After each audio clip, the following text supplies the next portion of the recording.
In today's video I will show you how to display SVG icons or vector icons in native Android application. So I already have a vector icon called google_docs.xml, but if you want to know how to import vector icons, what you will have to do is click on your drawable, new vector asset. Then here you will have to select local.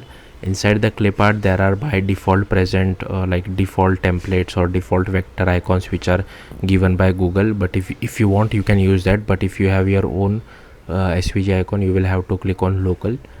Then you will have to go to the folder where the vector icon is located. So here I have a vector SVG icon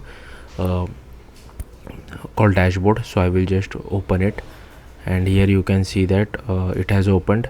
Now if you want you can change the size or the opacity if you want to, but typically you will keep it the same. So next I will click on next and then finish.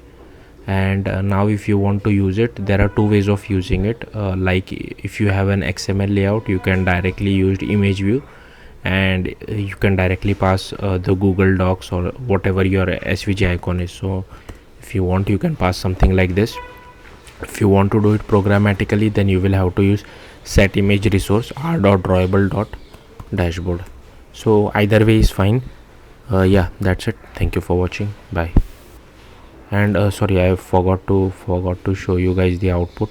So if I try to run this now, so here previously I was using some different icon. Hopefully, so here you can see I am able to see my dashboard vector icon. So yeah, that's it. Thank you for watching. Bye.